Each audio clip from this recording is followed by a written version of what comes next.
Good afternoon, everybody. How are we? It's a newsy day indeed. And last night we saw the very best of America. After spending nearly 300 days aboard the International Space Station, Butch Wilmore and Suni Williams are back on Earth. These two incredible astronauts were only supposed to be up there for 8 days, but because of the Biden administration's lack of urgency, they ended up spending 9 months in space. Joe Biden's lack of courage to act boldly and decisively was a big reason why Butch and Suni did not make it back until yesterday. But President Trump doesn't waste time. Immediately after taking office, President Trump directed Elon Musk and SpaceX to rescue these brave astronauts alongside NASA. The president also called the acting administrator of NASA and told her to bring the astronauts home as soon as possible. As acting administrator Janet Petro said herself yesterday, per President Trump's direction, NASA and SpaceX worked diligently to pull the schedule a month earlier. The president looks forward to welcoming Butch and Suni to the Oval Office when they are recovered. This historic mission brings new meaning to President Trump's promise to always look out for the forgotten man and woman. On another important matter, yesterday, President Trump and President Putin spoke about the need for peace and a ceasefire in the Ukraine war. Both leaders agreed this conflict needs to end with a lasting peace and also stressed the need for improved bilateral relations between the United States and Russia. President Trump also spoke with President Zelensky this morning to align both Russia and Ukraine in terms of their needs and requests. As President Trump has said repeatedly, the precious lives and money that both Ukraine and Russia have been spending in this war would be better spent on the needs of their people. This terrible conflict would have never started with President Trump in charge, but he's determined to end it once and for all. President Trump also promised maximum transparency and a commitment to rebuild the trust of the American people in our intelligence community. Part of that promise was to fully release previously classified records related to the assassination of former President John F. Kennedy, and he made that happen yesterday. This historic release consisted of approximately 80,000 pages of previously classified records that are now published. The records are available to access either online at archives.gov/JFK or in person, accessible to the American people at the National Archives in College Park, Maryland. Records that are currently only available for in-person viewing are being digitized and will be uploaded in the coming days. On another note, positive economic data continues to pour in, showing the immediate impact of President Trump's pro-growth agenda. After suffering a steep decline in the final year of the Biden administration, the manufacturing sector came roaring back in February. Industrial production surged in February, these are new numbers, 3 times at a greater 3 times rate than the expectations to its highest ever recorded level. And President Trump's laser focus on massive deregulation and unleashing our domestic energy industry is leading to stabilities for Americans' bottom lines. As Newsweek summed it up today, gas prices are plummeting under President Trump. And the Trump administration continues to make American communities safer through our ongoing mass deportation campaign of illegal alien criminals. Yesterday, FBI Director Kash Patel announced the agency captured another fugitive from its 10 most wanted list, securing the extradition of Francisco Javier Roman Bardeles, a key senior leader of the brutal MS-13 gang. And the brave men and women of ICE also arrested a number of dangerous aliens across the country in recent days. You will see them on this screen. ICE San Francisco just arrested a citizen of Guatemala convicted of sexual battery. ICE New Orleans arrested a citizen of Ecuador convicted of rape in Suffolk County, New York. ICE Atlanta arrested a citizen of Mexico convicted of assault by strangulation. ICE Dallas arrested a citizen of Mexico convicted of assault with a firearm and rape with a foreign object. And ICE Houston arrested a citizen of Guatemala convicted of indecent sexual contact with a child in Texas. These are heinous criminal alien monsters who the previous administration allowed to flood into our country. And every time President Trump and this team deport one of them, our country becomes safer. Finally, before I open it up to questions, I want to tout how successful our efforts have been in filling out President Trump's administration. There have been a record number of 281 Senate confirmed nominations already, with another 280 in process. Here at the White House, OPM and GSA, we have filled 100% of the total number of slots. And this is a record number of placements in the first 58 days of any administration, and a testament to the caliber and the sheer quantity of talented people who want to work for President Trump to make America great again. Here in our new media seat today, we have Katie Pavlich. Katie is the editor of townhall.com, which is a subsidiary of Town Hall Media. It's a leading conservative news and opinion outlet based right here in Washington, D.C., with writers and journalists reporting around the country. Last year, Town Hall Media had 60 million unique users and 1.4 billion page views, with a broad reach on a number of social media platforms. With that, Katie, please kick us off. Thank you, Karoline. Really appreciate it. Sure. Thank you. So given the back and forth with this U.S. District Judge and the administration's use of the Alien Enemies Act, does the President plan to send new and additional flights of Venezuelan gang members, now designated as foreign terrorists, from the U.S. to El Salvador or elsewhere? Can Americans expect to see those flights sometime soon? Americans can absolutely expect to see the continuation of the mass deportation campaign that has been successfully led by this president, Secretary of Homeland Security Kristi Noem, and also our Secretary of State, Marco Rubio. Since you brought up the judges, I would like to point out that the judges in this country are acting erroneously.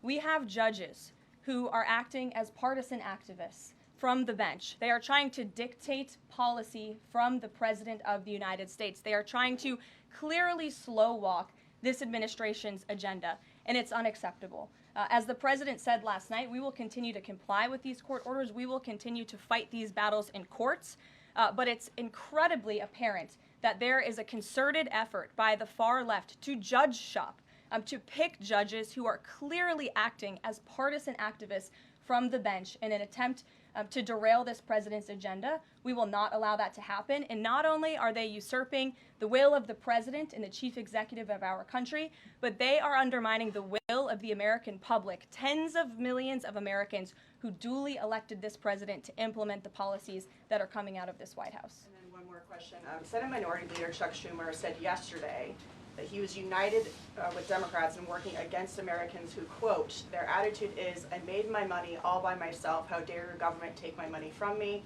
Or, I built my company with my bare hands, how dare your government tell me how to treat my customers? What is the president's response to this, given his upcoming tax agenda and need to work on Capitol Hill? Well, we certainly hope that Democrats all of a sudden are for more money in the pockets of the American public. The president has made it incredibly clear that he is committed to tax cuts. He is committed to passing a big reconciliation package later this year, ending no taxes on tips, taxes on overtime, no taxes on Social Security for our hardworking seniors. And we encourage everybody on Capitol Hill to support that when it comes to the finish line, especially Democrats who clearly need a boost from the American public right now. Their approvals are at an all-time record low. Thanks for being with us, Katie. Garrett. I have one other question, but I want to follow up on Katie's question, actually. You said the mass deportation campaign would continue, but she asked about the flights specifically. Will those flights to El Salvador continue while this case is being appealed? We don't have any flights planned specifically, but we will continue with the mass deportations. And I would just like to point out that the judge in this case is essentially trying to say that the president doesn't have the executive authority to deport foreign terrorists from our American soil. That is an egregious abuse of the bench. This judge does not have that authority. It is the opinion of this White House and of this administration, and that's why we're fighting this in court. And it's very, very clear that this is an activist judge who is trying to usurp the president's authority. Under the Alien Enemies Act, the president has this power, and that's why this deportation campaign has continued. And this judge, Judge Boasberg, is a Democrat activist. He was appointed by Barack Obama. His wife has donated more than $10,000 to Democrats, and he has consistently shown his disdain for this president and his policies, and it's unacceptable. You're right where I wanted to go about the idea that these people are all foreign terrorists, but Judge Boasberg was originally appointed by George W. Bush and then elevated by Barack Obama. I just feel like I should clear that up. Well, let me just say something to that effect, Garrett. 67% of all of the injunctions in this century have come against which president? Donald J. Trump. Let me say that again. 60% of the injunctions by partisan activists in the judicial branch have come against President Donald Trump, and 92% of those have been from Democrat-appointed judges. This is a clear, concerted effort by leftists who don't like this president and are trying to impose or slow down his agenda. So, given that, do you think it's a good use of Congress's time and the president's political capital to try to impeach and remove a federal judge, which would take 67 votes you're unlikely to get in the Senate? Well, look, the president has made it clear that he believes this judge in this case should be impeached, and he has also made it clear that he has great respect for the Chief Justice John Roberts, and it's incumbent upon the Supreme Court to rein in these activist judges. These partisan activists are undermining the judicial branch by doing so. We have co-equal branches of government for a reason, and the president feels very strongly about that. Jackie. Thanks, Caroline. What options does the president have to, he says he's going to follow court orders. He wouldn't defy a court order, but he's raised these concerns about these judges acting in such a partisan way. What option does he have to ensure that his agenda continues to move forward while this is ongoing and the judges appear to be trying to just block and delay and impede? Well, you're right. They are trying to block, delay, and impede. This is lawfare. The president is no stranger to it. He faced it in his campaign, and this is a continuation of the lawfare that President Trump faced as a candidate, and he's now unfortunately facing as a president. Clearly, these partisan activists in the judicial branch didn't get the memo on November 5th when the American people overwhelmingly re-elected this president to continue with mass deportations. So White House counsel and the Department of Justice are working on this. They're appealing these cases, and we will continue to use the full weight of the White House counsel's office and the president's team of lawyers to fight this in court, because we know we will win even if we have to go all the way to the Supreme Court. One more on PDA. Andy McCarthy said in an interview with Hugh Hewitt, he certainly agrees with what the president is trying to do with the Alien Enemies Act, but he's not sure that the law is completely on his side. He cites some previous Supreme Court rulings dealing with enemy combatants in wartime, says that even they have a right to challenge their detention in court. He raised concern also that while TDA has been designated as a terrorist organization, these individuals hadn't been prosecuted for terrorism. So my question is, will the president ask Congress potentially to declare war on these cartels for the invasion that he's talked about so that he's on stronger legal footing? Well, we absolutely disagree with the legal opinion of the individual that you mentioned. We would not have moved forward with this if we didn't believe the president. This was within the president's executive authority to continue with this mass deportation effort under the authority provided to him under the Alien Enemies Act. And when you read the act, as I did last time at the podium, a predatory incursion is absolutely what has happened with Tren de Aragua. They have been sent here by the hostile Maduro regime in Venezuela, and the president, immediately upon taking office, designated TDA as a foreign terrorist organization. And under this act, it is within the president's authority to deport these terrorists. And anybody trying to defend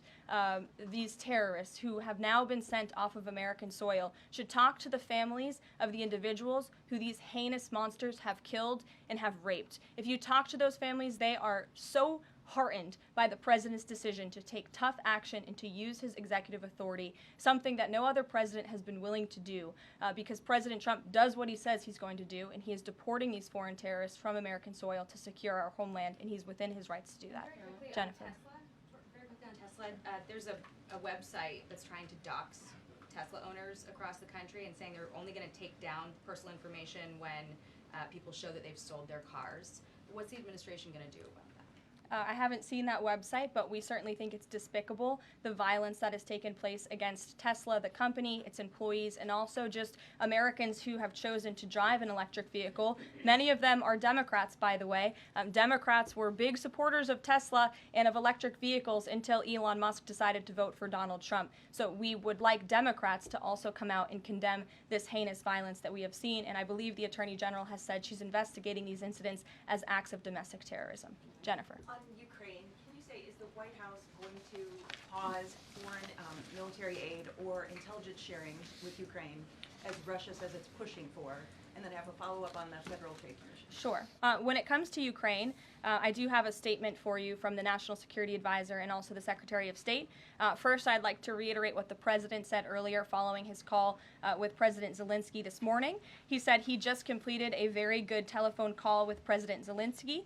It lasted approximately 1 hour. Much of the discussion was based on the call made yesterday with President Putin in order to align both Russia and Ukraine in terms of their requests and needs. We are very much on track, and I will ask Secretary of State Marco Rubio and Mike Waltz to give an accurate description of the points discussed. That statement will be put out shortly. Well, I have that statement for you right here. Bear with me as I read it. Today, President Trump and Ukraine's President Volodymyr Zelensky had a fantastic phone conversation. President Zelensky thanked President Trump for a productive start for the work of the Ukrainian and American teams in Jeddah on March 11th. The meeting of the senior officials from both nations significantly helped in moving toward ending the war. President Zelensky thanked President Trump for the support of the United States, especially the Javelin missiles that President Trump was first to provide and his efforts towards peace. The leaders agreed Ukraine and America will continue working together to bring about a real end to the war, and that lasting peace under President Trump's leadership can be achieved. President Trump fully briefed President Zelensky on his conversation with Putin and the key issues discussed. They reviewed the situation in Kursk and agreed to share information closely between their defense staffs as the battlefield situation evolved. President Zelensky asked for additional air defense systems to protect his civilians, particularly Patriot missile systems, and President Trump agreed to work with him to find what was available, particularly in Europe. The two leaders also agreed on a partial ceasefire against energy. Technical teams will meet in Saudi Arabia in the coming days to discuss broadening the ceasefire to the Black Sea on the way to a full ceasefire. They agreed this could be the first step toward the full end of the war and ensuring security.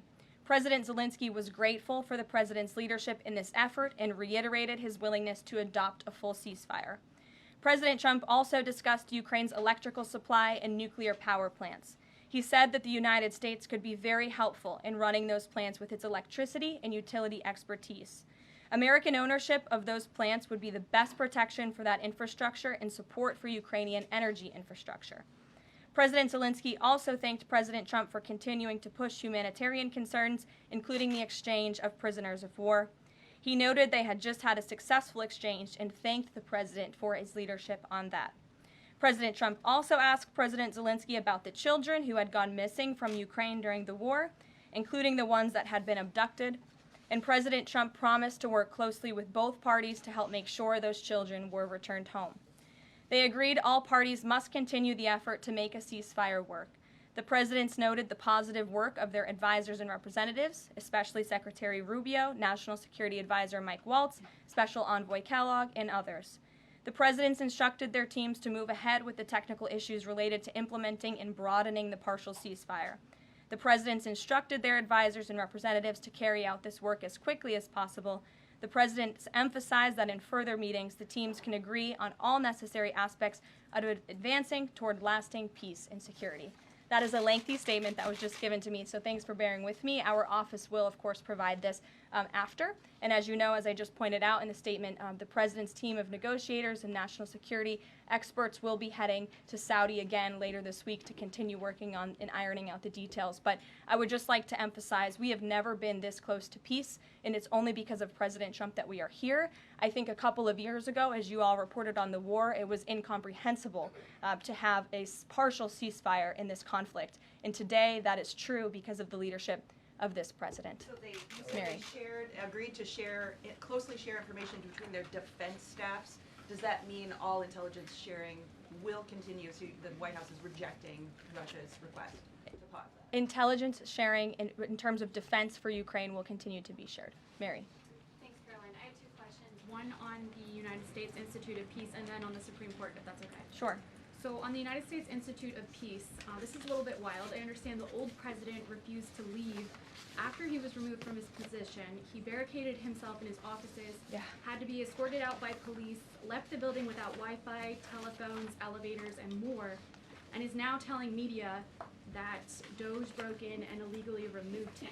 So can you comment on this sequence of events and specify, did Doge illegally enter? I'm really glad you brought this up, Mary. We were made aware of this story by individuals at Doge, at Elon Musk's team, and also at the State Department who were unable to access this building.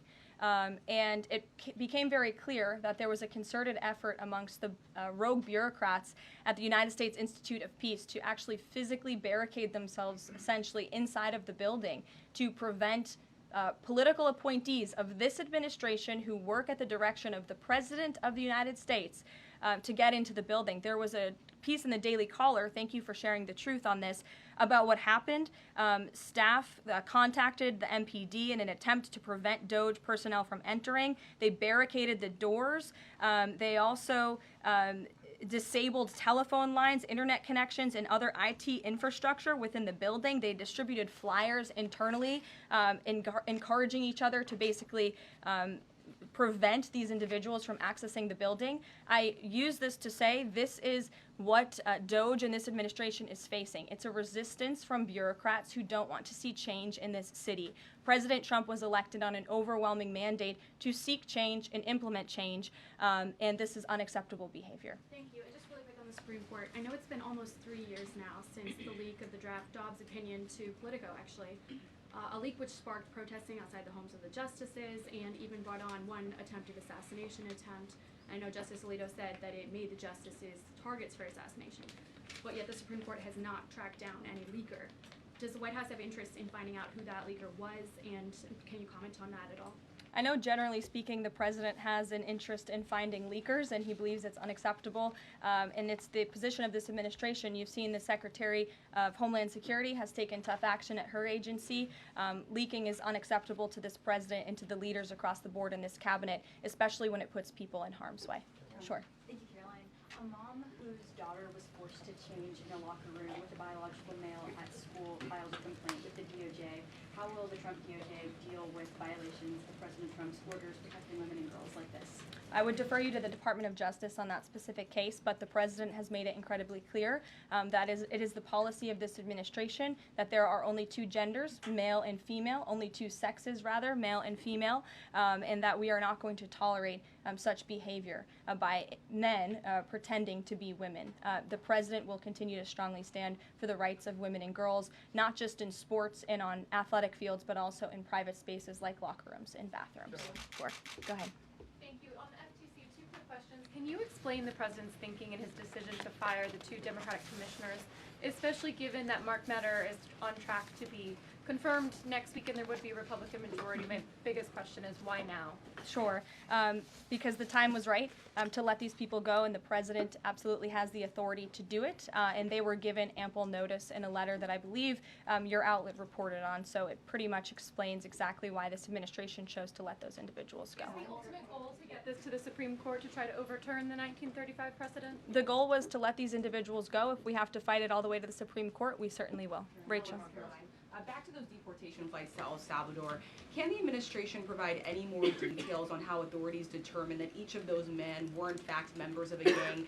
And if the White House can publish images, photos, videos of those men, why can't the administration just release basic information like their identities and names? We are not going to reveal operational details about a counterterrorism operation, but what I can assure you, as I said on Monday, we have the highest degree of confidence in our ICE agents and our Customs and Border Patrol agents who have committed their lives to targeting illegal criminals in our country, particularly foreign terrorists, and they had great evidence and indication. They have the highest degree of professionalism, and they were 100% confident in the individuals that were sent home on these flights and in the president's executive authority to do that. To follow up, I know in the last briefing you cited privacy concerns as a reason why the administration may not be able to reveal the identities. What exactly are the privacy rights of immigrants who were deported that the administration says were dangerous enough to be sent to El Salvador and sit in a prison? Again, as I just said, we're not going to reveal the operational details of a counterterrorism operation for quite obvious reasons. We're trying to combat terrorism here in the United States of America. Jeff. I could ask something else about the phone call yesterday. There was a couple different readouts from the Kremlin and the U.S. on a couple different points. One was energy and infrastructure. The U.S. statement said energy and infrastructure. The Kremlin said energy infrastructure. What is your understanding of what the actual substance of that disagreement was, then I have one other question on that. I would defer you to the readout that was provided by the White House. That's our understanding, and that's the truth. And if I could ask a question about the judge as well. How does a president define a bad judge? Is it just someone who disagrees with him? And is that a dangerous precedent in this case, because this is a temporary ruling from Judge Boasberg that he could ultimately rule in your favor? Is he setting up a standard here for calling for the impeachment of a judge who may ultimately rule on your side? No, it has nothing to do with disagreeing with the president on policy. It's with disagreeing with the Constitution and the law. And it's trying to usurp the authority of the executive branch of this country. It's having baseless reasoning for these injunctions. And it's a clear effort by these judges to slow roll this president's agenda. And if you just look at the injunctions that this president has faced, deporting foreign terrorists from our homeland, hiring and firing of executive branch employees, which when the president is the executive of the executive branch. You also see an injunction by a partisan activist judge when it comes to the Secretary of Defense trying to determine the readiness of our troops and the qualifications of our troops in our armed forces. Does a single district court judge really have more authority over the Commander-in-Chief and the Secretary of Defense to determine who should serve in our United States Armed Forces? Absolutely not. Anyone who has taken a basic civics lesson can understand that, and it's ridiculous lawfare that we are witnessing. The president said he supports. I'm sorry. The president said he respects the Chief Justice here. Does he respect him specifically on this case and this opinion, or respects him overall? And has he spoken to any other Supreme Court justices? The president respects Chief Justice Roberts overall. He just expressed that to me in the Oval Office, but it's also quite clear that the Supreme Court needs to rein in these judges who are acting as partisan activists, and they are undermining the judicial branch, and it's a dereliction of duty on their behalf. Deanna, go ahead. Thank you so much, Caroline. On the call with Zelensky, did they discuss the minerals deal at all? Is that back on the table, and what do the Ukrainians have to do to get that back on the table? And then one on the Russia call as well. Again, I just provided a very lengthy readout of the call that was provided by the Secretary of State and the National Security Advisor. And now we have moved beyond the economic minerals deal. We are at a place of peace. We're at a partial ceasefire, and we're moving towards a full ceasefire and a long-standing peace in this conflict. And that's great news for the American public. The Kremlin readout mentioned that Trump and Putin spoke about potential U.S.-Russia hockey games. And the Kremlin readout also said that Russia wanted the U.S. to stop U.S. intelligence and U.S. funding to Ukraine. The president has said that that conversation did not happen.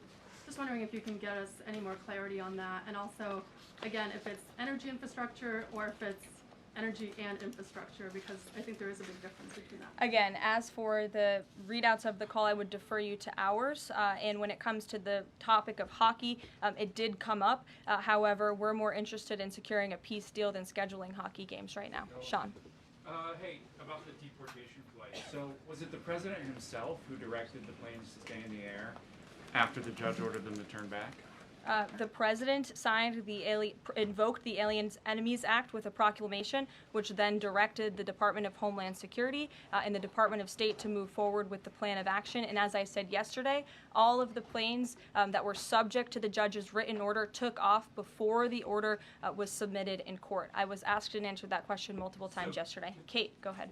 Is the president still considering pressuring Russia with sanctions or tariffs to try to get a full ceasefire? And is there any kind of deadline or timeline that the White House has in mind for when that pressure might ramp up? Again, the president had a nearly 2-hour-long call with President Putin yesterday. We provided a readout of that call, and we have his negotiating team heading to the Middle East this week to continue these discussions in regards to sanctions and any other details. I'm not going to give a readout of those from this podium. And on TikTok, is Oracle the leading contender for a deal? And would the U.S. back a deal that keeps TikTok's algorithm and the underlying technology still in Chinese hands? As President Trump does so well, we don't get ahead of ourselves when we are in the midst of the art of the deal. So when the president and this team are ready to announce a deal on TikTok, which is a high priority for the president, we will make that known. I've seen that reporting, but I'm not going to comment on it just yet. Sure, go ahead. Thank you. Press Secretary Leavitt. Some prominent Trump supporters have been making the case that Derek Chauvin deserves a pardon. They argue that he did not receive a fair trial. Joe Biden and other Democrats actually implied that he was guilty while the trial was going on. BLM rioters had these jurors under immense threat and pressure. Mainstream media, frankly, many news outlets here today are complicit here. They chose to ignore the autopsy report. They chose to ignore the full body camera footage. They decided to slander Derek Chauvin as a racist cop instead. Does the administration believe Derek Chauvin received a fair trial, and will they consider a pardon moving forward? The president has been asked and answered this question. He said it's not something he's considering at this time. Philip. Thank you. Two questions. First, just a follow-up on the readouts from those calls.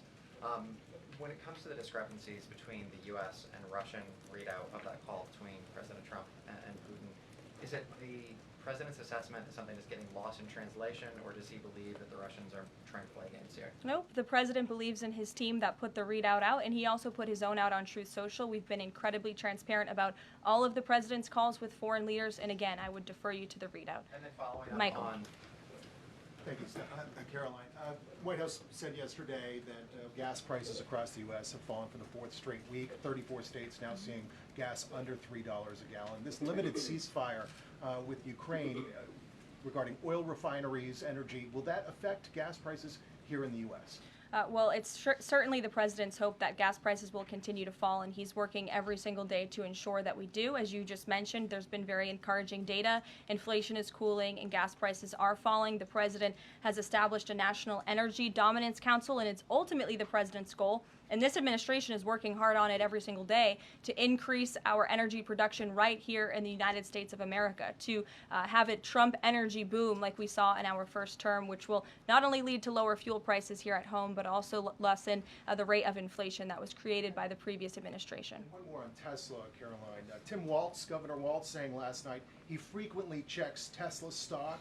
In doing so, to quote, give me a little boost during the day. How should Americans view politicians who take pride in the downfall of an American car company? I think that's quite sad, but I think Governor Walz unfortunately is living a sad existence after his devastating defeat on November 5th. Reagan, go ahead. Thank you, Caroline. Across the country, Tesla cars are being lit on fire, dealerships are being shot up, Molotov cocktails are being used. There was a website posted yesterday that shared the addresses of private Tesla owners and reportedly had Kash Patel's information on it. AG Bondi has called this acts of domestic terrorism. Does the White House have any indication that this is some sort of coordinated movement or that it's being funded by some outside group? And do you know if the investigation by the DOJ is being investigated as incidents of organized terror? I believe the Attorney General has made her comments clear on that. She is investigating these events as acts of domestic terrorism, and we fully condemn them. And as I said earlier to Jackie's question, we think it's despicable what is happening to not just this American company, but also their innocent employees. And again, innocent Americans who drive these vehicles. And we condemn it wholeheartedly. Sure. More than 24,000 workers in 18 agencies are in the process of being reinstated. What is your message to these workers, and can you assure them they won't be fired again as the administration directs agencies to do more layoffs? Well, the administration is complying with the court's order. Again, as I have spoken about repeatedly, we think it's despicable that we have judges acting as judicial activists, partisan activists, trying to dictate who the President of the United States, the executive of the executive branch, can hire and fire. We have never seen anything like this. We are fighting this in court, and we will continue to fight it all the way to the Supreme Court if we have to. And as for federal employees, it's been the very common sense position of this president and the administration that bureaucrats here in Washington, D.C. need to show up to the office just like the rest of America. Middle-class Americans, from doctors to business owners to teachers to law enforcement officers, have to show up to their offices every single day. And the president has made it a clear priority that people in this city have to do the same. And we are also continue to be committed to reducing the scale of our workforce and to reducing the size of our federal bureaucracy here in Washington, D.C. to save taxpayers' money. Annie, go ahead. Thanks so much. In the statement that you read, you referenced the president's interest in helping return Ukrainian children to their parents and to their families. There's an organization that provides intel and information about those children that their aid has been cut. It's a Yale University program. that used foreign aid. And I'm curious if, as part of this new thinking with Ukraine, that aid might be unfrozen. I have no updates about that or that specific program at this time. Karen.